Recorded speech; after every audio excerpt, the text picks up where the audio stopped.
Hearthstone podcast brought to you weekly.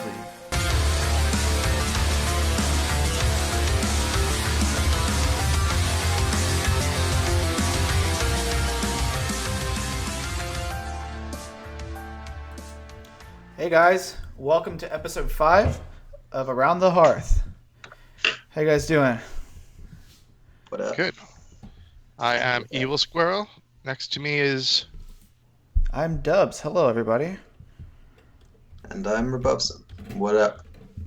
And welcome to yet another episode where we talk about all good things Hearthstone and what's been going on. We've got a lot to cover today, including the meta and all the awesomeness that is going on right now. We have the collegiate championships where all the different universities battled at it for a chance to win a big prize pool. I think it was $160,000 in scholarship money, and also win some packs for all the people that rooted for them. And then we have some of our decks of the week to discuss, and just a lot of craziness to go over. So Paladin's finally great again. Yeah, so let's get it started with the news. Well, is there anything going on in the news? I think it was just the collegiate championships, but I did not catch any of this. I think Squirrel did. Did you say one of them, the winners were local to you? Yeah. So once again, the Blizzard put out that you could choose your champion, and choose your champion was for the college team that made the final. I think it was the top 16. No, it was the top 8, I believe. It was choose your champion, and it was really good. I decided to go with a local university. It's right around the corner. Well, not right around the corner, but pretty close. Rutgers University. Had lots of friends go there. I chose them as my champion, and they became the champions. Wow. They played real well. And Noblord is actually on their team. So when you have a pro on your team, it definitely helps you and your team. It was definitely a really cool format. The format was best of 3 for all of your players. They played against each other, but the finals was just one-on-one. Choose your best guy and go at it. And Noblord came through, Obviously. Even with a little bit of memes. He had a game well locked up, and he played Free the Ember. And he had the choice of Yashiraj, Deathwing, or Nozdormu. And he had it so locked up, he chose Nozdormu for the memes, and he still won the game. It was a lot of fun to watch. So congratulations to Rutgers University, the Scarlet Knights. Wow. Also, Not Nozdormu. It's just game winning. Also in the news, there was some interesting things that came from Ben Brode. Right. He was being asked about Wild again. And the popularity of Wild, and someone asked in the Reddit forums, why can't we buy Wild packs anymore? We should be able to. And Ben Brode actually replied that they're very much considering Wild packs to be able to be purchased again. Nothing was mentioned about the Wild Adventures that have already been released, but at least the Wild packs for now. Yeah, I think it'd be pretty cool if they made like a Wild pack that was just Wild cards. Not a specific set, just Wild cards. That'd be awesome. I think that would be cool in addition to having the individual sets, because if you're really aiming to just get things from a specific set, you should have that option. That's true. Yeah. But I do like the idea of a standard pack and a wild pack. I think that would be cool, just to like totally mix it up and play a little more roulette for those people who love RNG. In addition to this information, which is really good for us wild players, in addition to this information, Ben also did say that they are going to be lifting the cap of wins in ranked mode so that it will keep recording your wins. I love that. Yeah. I think it's awesome. And now there was originally reports saying that they were going to cap it at 1,000 wins, but it's my understanding from Ben Brode's recent report that they're not going to have a cap. Man, it makes sense. Why even have a cap? Yeah, they're just going to let you go. But he did specify that your golden hero will be still achieved at 500 wins, and there will be no additional rewards past 500. Mm-hmm. So no platinum heroes. No, at this time, no. He said that he didn't want to encourage farming. So, and I get it, because we all know that there are people that go instead of rank 20 and farm wins. And especially when one of the biggest topics you're talking about is the new player experience. The last thing that you want are people farming just to get heroes. So, so I think it's good. I think it's good to keep track of your wins. So that's some pretty exciting stuff going on. I'm intrigued. I would like. Well, I'm very close to finishing my Wild collection. As someone who wasn't really playing for much of GVG being around. Yeah, that was fun. Yeah, that was kind of a bit before my time. So it was always the last set, the bottom pack that I could ever buy. So, and I always, when I started out, I devoted all my resources to classic. That's smart. Then they announced standard, and Wild wasn't even a consideration for me at that point. So I was just like, well, there's no point in me buying any of that. But now that I've got the full standard collection, I've just been gradually devoting dust to crafting shit GBG legendaries. Getting very close. I'm only interested in the competitive cards, so I just. I've got all of them now. Now I'm just looking to get it for completion's sake, because that's cool. That's one of my favorite parts of card games, is having all the cards. No, that's awesome, and having a full set's cool. Having a gold full set is even cooler. So keep going, and your dreams will be achieved soon. let all your dreams be memes. I remember when I first started playing Hearthstone, I read an article on the Reddit, and it was basically some guy had spent, I think it was about $30,000, and that got him the full golden collection. That's a lot of money. That's a lot of money. So... I'd rather have a nice car. Oh, I'd have a bunch of cars. But okay, so that was the information on the tournament scene. I know that the global game is going to be continuing this week. It's actually a very long format. It's a very, very long. I was kind of thinking at first it was just something to kind of hold us over in between the end of Mean Streets and the beginning of this new expansion in Ungaro. But no, this is going to be going on for a long time. And I think it's cool because it gives all 48 teams a good chance to play and get an extended time, and just not one and out kind of thing. And I really love the concept behind it. So that's awesome. We'll keep going with that, and we'll give you more information as it develops on that. It's going to be going on for a long time. I believe the first round doesn't finish till late May, early June. It is a hell of a long format. Yeah, it's definitely long. 8 groups. I think it still hasn't quite finished the first round of matches. Yeah, it's not even at the point yet where every country has played a single match. It's crazy. And it's been going on for weeks. I think because there's a lot of countries. There's a lot of countries, and there's a lot of logistical shit to sort out. Mm-hmm.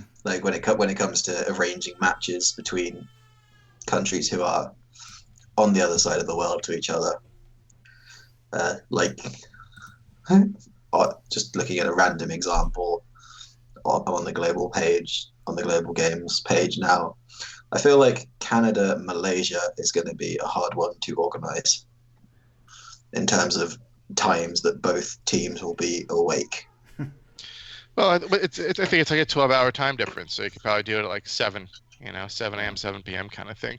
But yeah, no, absolutely, it's definitely logistically a lot of work, and a lot of props to the Hearthstone esports team for all the work that they're putting into this to make it enjoyable. I mean, I find it funny when I wake up. I wake up early, usually like 5:30, 6 in the morning, and I'll flip on Twitch or something, and I'll see play Hearthstone is streaming, and it's just fun, to see that kind of stuff up early in the morning. So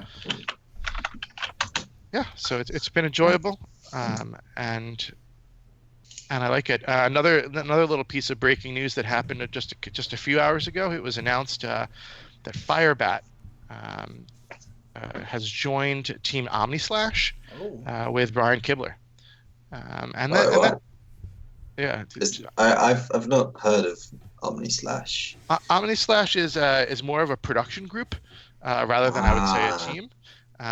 And what they do is that Firebat will be joining their stream team for the people that are the announcers for different streamed events. With Firebat hosting his own tournaments and then commentating on other things, it's become quite apparent that he's a really good commentator. And he had mentioned, he's funny, but he just knows the game so inside and out. So he had mentioned quite a while ago that competitive Hearthstone is just not it's very difficult for it to be a full-time profession because of just the sheer numbers of people that are invited to tournaments and the way that things are working. That's coming from the world champion. That's crazy. Yeah, and the way that RNG works, it's just too hard to consistently win. And then he really basically said he wanted to move his career into the broadcasting and commentating and doing, making stuff for the community. So he'll be doing I believe it's a weekly segment on their website that he does now called the Deck Doctor, where people write in with their decks, and he basically plays the decks and That's cool. gives advice on how to change them up and for the meta or how to just meme more. But I think it's a good thing. I think we're going to be getting more content, and we're getting an excellent streamer out of it. So congrats to Firebat. Yeah. So basically, it's like a casting team rather than a playing team. Yeah, that's absolutely my understanding of it. That's pretty sick. I mean, Kibler and Firebat are both amazing commentators. But yeah, the thing about the fact you can't make it full time. Like, I believe Firebat's he's the second highest player in terms of earnings, like gross. I mean, he won the world championships. That's a lot of money. Yeah, and like I think it was his 2014 or 15. Like he was the highest ranked earner, professional Hearthstone player for both of those years. Yeah. But he went on to go on how the scene changed. I mean, it used to be an invite only kind of scene where there'd be 16 people invited. Now you're in a tournament pool of 128 people doing Swiss, playing 6-7 rounds of Swiss, and then even if your RNG goes decent, you can definitely just have 2 bad rounds and be out. Mm-hmm. Or it's just statistically, when you look at probability and numbers, and he did all the crunching, he basically said that your probability of winning a tournament is like at a pro level, is like 2%. So, I mean, he does love his statistics. Yeah, he made a good call. I mean, he's very successful now. So. Yeah, no, I think getting into a steady job and a salaried type thing and keeping stuff on the side is a fantastic way to go, and good for him. I look forward to seeing some of this Omnislash creations. Yeah, I'll check it out. Yeah, so see what it is for next week. Let's go ahead and move on to the meta for been shaken up quite a bit. Tempo Storm on here. Pirate Warrior is still number 1 on here. But the thing is, Paladin is 2nd and 3rd place in Tier 1. 2 separate Paladin decks, 2 separate archetypes of Paladin, which is great. And then Tier 2 is Paladin there too. So we have mid-range and aggro. They're both Murloc decks. So aggro Murloc is such an irritating deck. Yeah, and we still got Taunt Warrior, Miyoko Rogue, Quest Rogue. Tier 2, we have Freeze Mage, Aggro Druid, Mid-Range Hunter, Jade Druid, which Jade Druid wasn't that Tier 3 last week? Something like that? Yep, it was Tier 3 last week. I've been playing a fair bit of Jade Druid this week. Turns out it's pretty good. We got Shaman is finally not in the Tier 3, Tier 4 spot. We got a Token Shaman. And then Dragon Priest moved down a little bit. Control Priest moved up, I believe. And then Aggro Mage moved up from Tier 3 as well. Is Aggro Mage that weird, just the burn mage with Leroy? It's really weird seeing Leroy in a mage deck. So yeah, weird. Leroy, bunch of fireballs. Yeah. Firelance, Frostbolt. Yep. Pyroblast, everything. Ice Block, Primordial Glyph, Medivh's Valet, Arcanologist. Yep. I found it hilarious how Ice Block has become an aggro card with Medivh's Valet. Yeah, it's there. Well, it's there. It was forever. It was the first thing that people said when they saw Medivh's Valet. This is an awesome card, especially when you have something like Ice Block, which is going to stick. Fire Elemental is great. This is just a cheaper Fire Elemental. Absolutely, it's a cheaper Fire Elemental, and but Ice Block is really the one true stick around kind of secret that mages can play, especially early on in the game. I played against a secret freeze mage, and they played 4 ice blocks against me. Oh my gosh, that's so frustrating. 4 ice blocks in a row, and I still beat him. Beat him. But it's just amazing, with the primordial glyphs, and with all the things going on there that they can. I feel like Blizzard secretly made that card come up more, because every time someone plays it, and anytime I play it, Ice Block is always an option. It seems to come up. Is the epic rarity? There's quite a few mage spells, so it's just weird that Ice Block is one of the ones that keeps coming up. I don't know. It's interesting to note that the Shaman has just taken the place of Warlock, which is now the only class outside the top 2. Yeah, poor Warlock. Warlock is just... We'll see how they're doing in the deck of the week. Yeah. All right, so let's go ahead. Let's move on to decks. We'll start off. Just go in the order I have here. Wait, there's also the Vicious Syndicate report. Let's go over that too. Which is it's quite interesting to see just how quick this Paladin thing caught on. So the Vicious Syndicate, it came out just after our show last week. I don't know how to read this. I don't really go to their website. Okay, I'll just go through. It's compiled from data going up to April the 18th. So a week ago, the date of our last show, essentially. And at the time, it was still very much so going through all ranks, it does rather than tier 1, tier 2, it does it in terms of games played. So it's just going through what is the most popular deck. I don't think it actually touches on win rates or anything. It's just about popularity. So at this point, it was about 22% of all at all ranks was warrior. Then another just under 20% was rogue. 15 hunter. Then mage, priest, shaman. Then paladin. Compared to what we've all experienced, which is essentially everyone just plays paladin now. Yeah. Whereas like this time a week ago, paladin was 7% of all gamers played. And warlock is 3%, which might have gone down since the Vicious Syndicate report. Yeah. And I believe 0.1% of that is Quest Warlock. You're keeping up the figures, Squirrel. Thank you.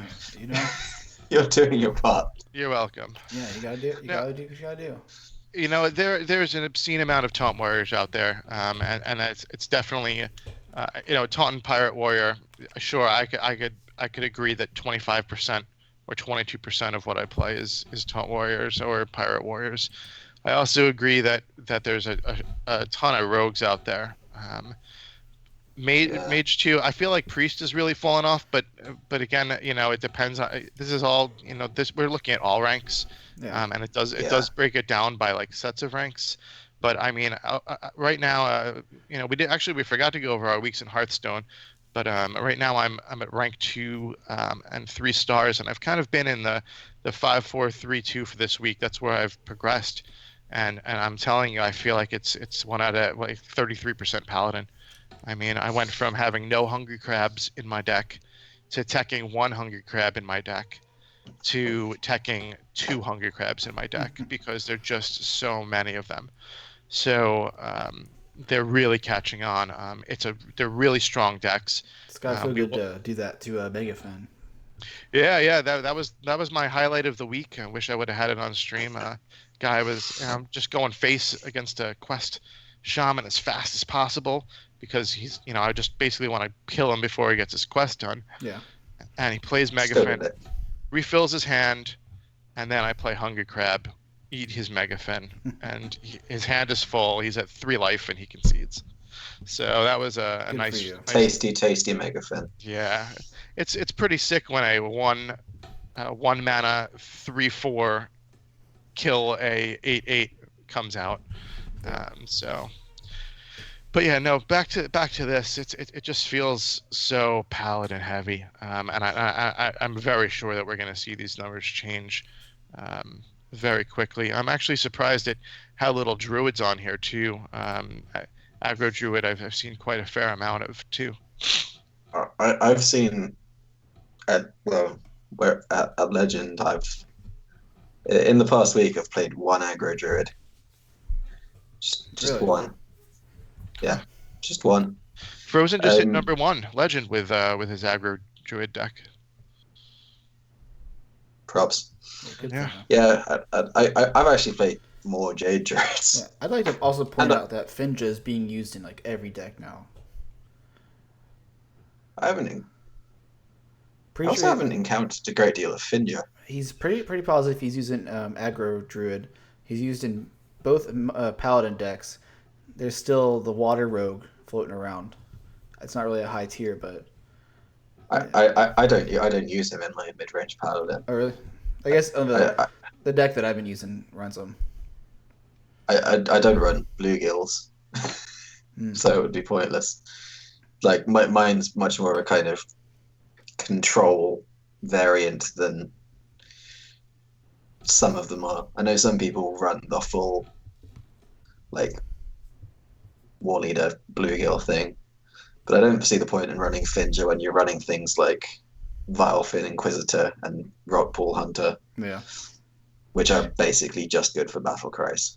Yeah, I agree. I always get surprised in the aggro paladin deck when I see a Finja come out because he's just not pulling the water package, which is just so powerful. It kind of works in aggro paladin though, because it's just about getting as much shit on the board as you can. Sure. And then if you have like what's it, Cold Light Seer guy that buffs health. The card's so good. Or it's so or frustrating. if you have a Finja on board, then you play a Tide Caller, then you kill a thing with Finja, buffs the Tide Caller by 2 attack. Then you play the Cold Light Seer. Yeah. Then suddenly you've got the most terrifying board just from this Finja. And then you adapt your Murlocs with the Gentle Dinosaur. And then you give them Wind Fury. Yeah, it's a nasty deck. Yeah. And then you play Divine Favor. Yeah. And then they cry. Yeah. All right, so now let's move on to our decks of the week. Let's start off with Voltron Mage. This one's fun. Yeah, see, well, the reasoning behind this is I was originally going to do a kind of mid-range Paladin, but I did not mention this, so Dubs claimed it before I did. Oops. So I had to think of something else to do, and this is I think it was Amnesia. I saw a video of him doing this, and it was just kind of okay. I need to try this. Like, do we have the deck list that we can put up, or should I just walk through it? No, it's not transitioning for the 3-part thing. Like, the camera's all messed up, so we can just read it off if you want. Right. So, well, this is a wild deck, obviously. So this deck is a quest mage. So obviously, open the Waygate. It's got a couple babbling books, a couple of primordial glyphs because those cards are ridiculous, and a Kabbalist tome. Then it's got the more one that's just got a lot of draw. So double Loot Hoarder, double Engineer, double Acolyte, double Arcane Intellect, double Arcanologist, etc., etc. 2 Blizzards, 2 Frost Novas, 2 Doomsayers, 2 Ice Blocks, Ice Barrier. Very, very normal quest made shit. The interesting part of this deck is the combo, which is so stupid and so memey, but the most satisfying thing to pull off I've ever experienced. So the combo consists of 4 cards. Mimiron's Head, which is finally seeing some play. 2 target dummies, and a Crazed Alchemist. So the idea is that Mimiron's Head plus target dummy plus open the Waygate is 10 mana. You don't need to mess around with any kind of reduction shenanigans. Yeah. It's just 10 mana. You just need to have completed the quest. It's nice because you can just complete the quest at any point. You don't need to have all the cards in your hand, and then you can just keep the reward in your hand until you draw the things. Yeah. And then just keep playing as a freeze mage. Then you play the 3 things, play the Time Warp, get another turn, and because you have 3 mechs, you get Voltron with its amazing animation. And like, for anyone who doesn't actually know what Voltron looks like, it is a 4/8 with Mega Wind Fury, which means it can attack 4 times. Now, if you Crazed Alchemist Voltron, you have an 8/4 with Mega Wind Fury. That's crazy. Which is 32 damage. Which that is awesome. What would you say your win rate is with this deck? Abysmal.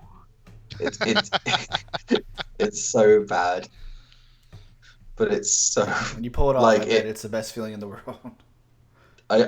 I did actually beat a quest rogue with it at one point, which felt pretty good. And it had the last edition was I did previously have Molten Reflection in it for extra meme value, but that's a lot of damage. 64 damage Oh, that's nasty.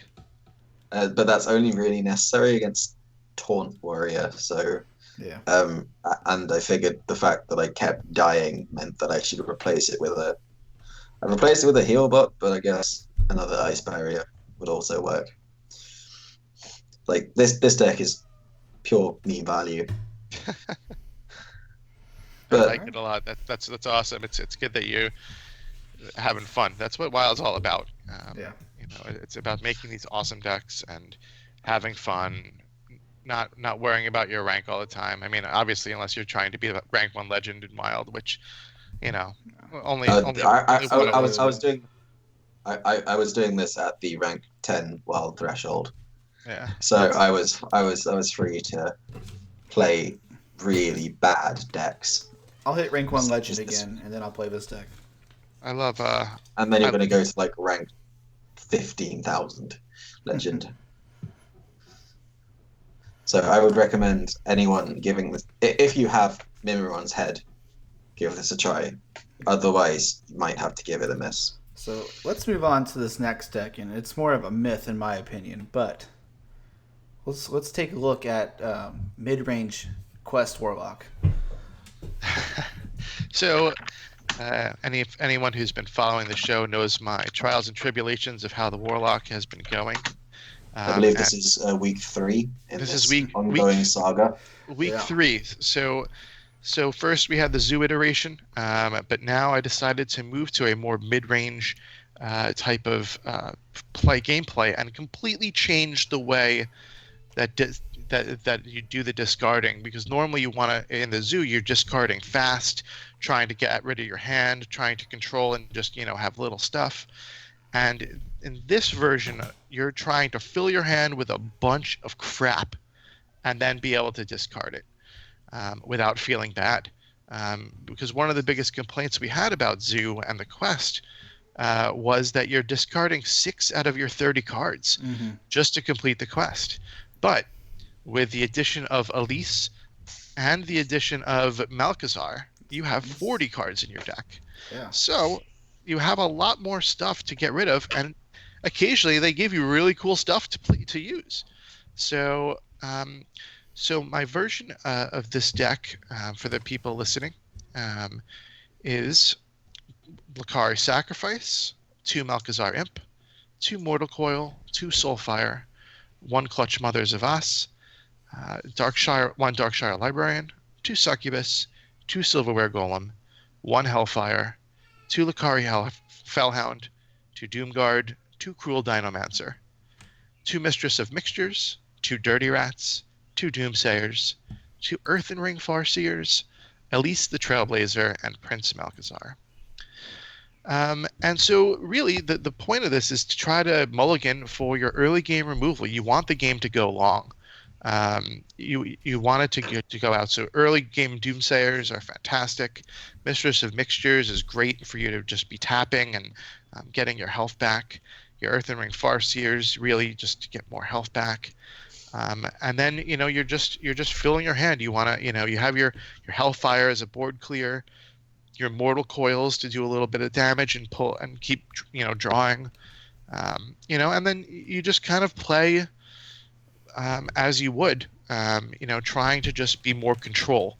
And then once you have a whole handful of stuff, then turn 5 you play turn 5 you play your Doomguard, and or actually turn 5 you play a Malkazar Imp, and then you drop your Lakari Fellhound.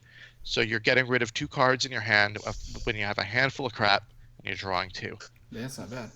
Next card, and then it's protected by your Fellhound. Then you've got your Doomguards, you've got and you just start pumping out the discard. And I'll say that it was much more consistent.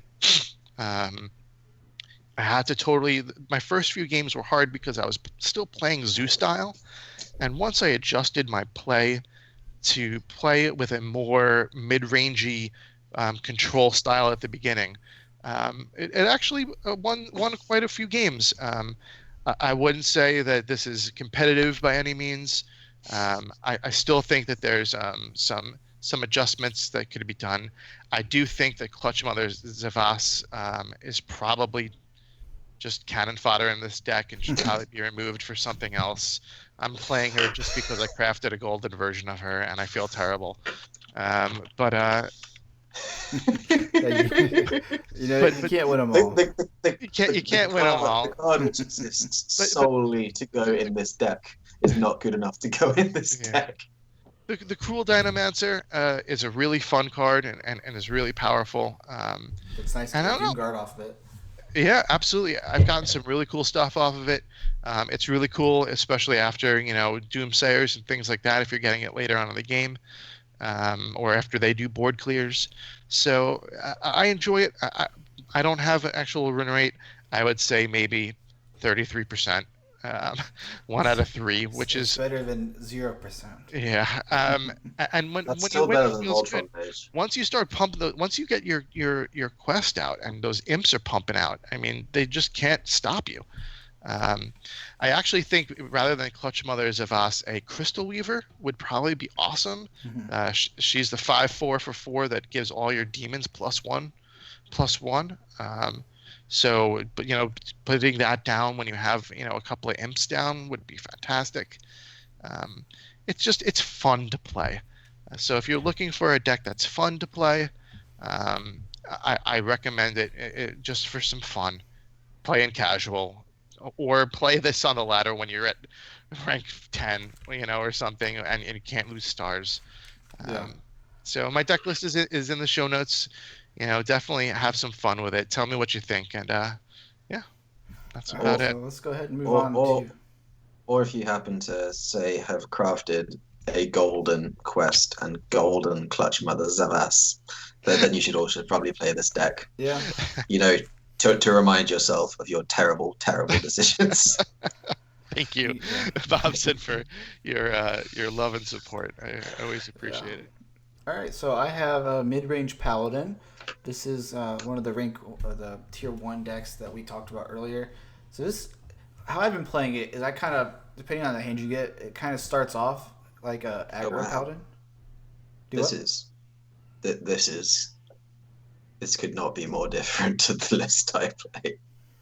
This is very much verging on aggro.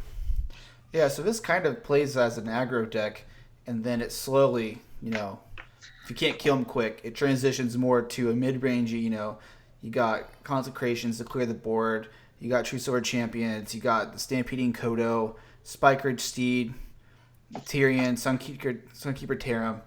So, if you can't kill them quick, it kind of catches yourself up and you don't just die, from a dead hand.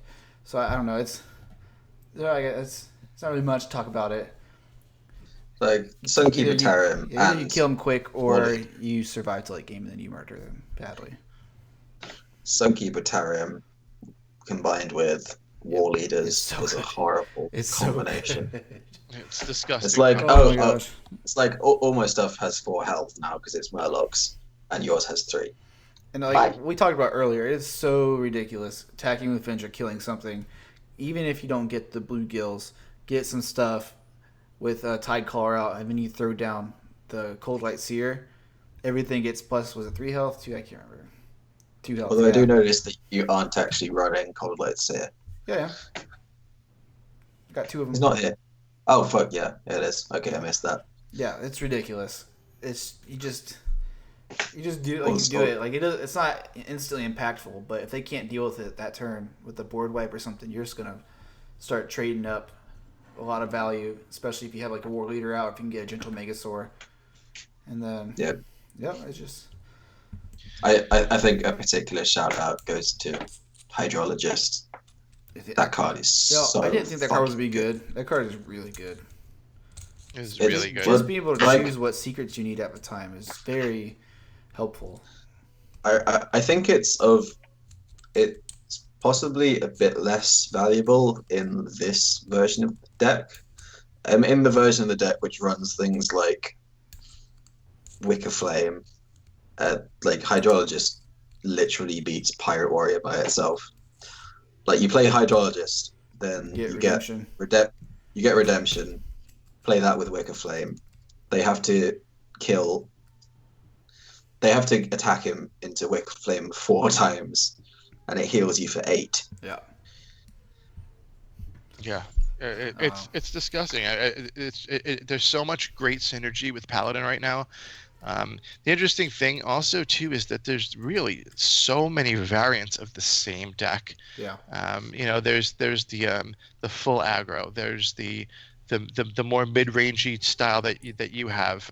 There's one more like that Bobson was talking about. There's ones with Tyrion and with some high end.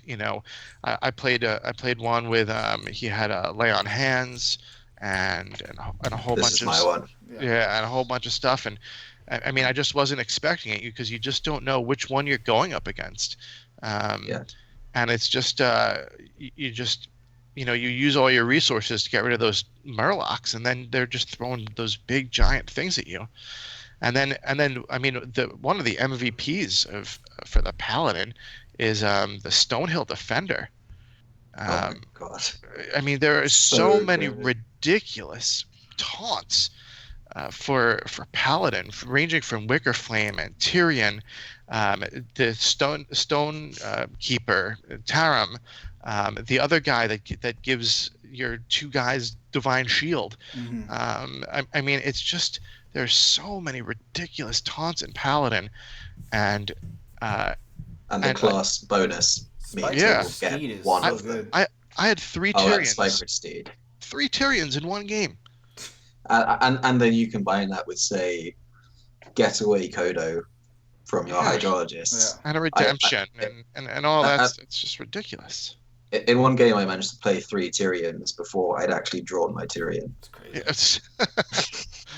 Yeah, it's strong. I have a feeling that next month I'm gonna devote to a paladin. I have about 400 wins or so, so it would be nice to get a golden paladin I'm just glad and really I've had a sit golden down. paladin for almost like over a year, and I've never been able to You can finally show him play it. off. Yeah, I could dust off my shiny little paladin and show him Yeah, off. but he's I, it is really really really really strong.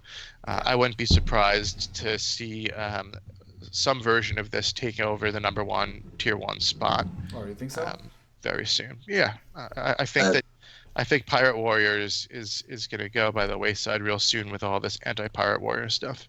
Yeah. yeah, the version I run, I just like my version runs a lot more high end. Like it runs Light Rag, Tyrion, Primordial Drake, Curator. One interesting thing is that uh, like with 2 Consecrations and Primordial Drake, often the deck doesn't run Pyro anymore. Like because turns out a quality Primordial Drake is a pretty nuts combo. Yeah. All that, and you get a 4/8 taunt. Yeah, it's pretty good. Yeah, and like comparing what a lot of people run as like the bare bones of the kind of mid-range Murloc Paladin is generally just Vilefin Inquisitor, because you run Vilefin Inquisitor, Hydrologist, Rockpool Hunter, Murloc Water Leader, and Gentle Megasaur. Hmm. Because once your hero powers Murlocs, you can just span the board with Murlocs, and then at any point the Megasaur or the War Leader becomes an instant threat. A bloodlust. So it means your opponent has got to devote their resources to killing shitty little 1/1s at all times, just for fear that you might draw a Megasaur and give them poisonous Yeah. and kill their big dudes. Or you might draw Sunkeeper Tarim and suddenly you've got a bunch of 3/3 Murlocs. Yeah, I think that Sunkeeper Tarim is one of the most powerful cards in the set because of the way that he could be used offensively and defensively. Um, it's just so powerful to have that kind of control over the game. Yeah. And he's just really a super strong minion to play. He sure is. What's that? You just ran all your stuff into mine and now you have a 10/6 hyena? Lol. Nope. Yeah. It's just like another peacekeeping effect. Yeah. It's like now the deck can run 2 Aldors and Sunkeep Rotarium to just keep. I find it's particularly good against Frothing Berserker. Yeah. It's good against everything. Yeah, it is. It's just a fantastic card, and I gotta say the one thing I love about it is that it's a new emergence, and that this meta, we're looking, 3 weeks into the Ungoro expansion is still evolving, still shifting. New decks are still coming out, and that's great. And I just hope that this just keeps going for a long time, and we don't hit any stale points. Yeah, so I mean, we're probably going to like the last few weeks before the next expansion, really. Yeah. Yeah, I mean, so we can just. With that, you guys have any people you want to shout out to, or any things you want to say to wrap things up? No, I don't think so. I haven't seen any new 5-star reviews, so we can't call anyone else out for that. We can, everyone, we have a Patreon account. We'd love to see some, subscriptions, donations, anything like that. We have a lot of cool giveaways and prizes, depending on how much we get. So that big up. We also have an email account, around the Hearth podcast at gmail.com. Anything you guys want to say, any questions, any decks you want us to try, any cards you want us to, tech in our decks just because, send it our way. We'd be more than happy to. Yeah. Also, I want to give a big shout out. Memes. Send us memes, yes. Big shout out to Invisible Threat. Keeping me doing stuff competitively. And yeah. We got a cool. Thank you everyone for listening. We have our email address. It's aroundthehearthpodcast@gmail.com. We would love to hear from you. Write in about anything. Just tell us how your day was. Yeah. Let us know how your Hearthstone's going. Did you hit Legend this month? Are you tired of Pirate Warriors? Are you tired of Murlocs everywhere? Are you a Murloc player and don't care about our opinions? Let us know. Yeah. Yeah, with that. Do you play? Do we play what? Do you play Quest Rogue? No one plays Quest Rogue anymore. But yeah, so with that, I guess we'll see you guys next week, and then have a great Hearthstone day. Yeah, take care.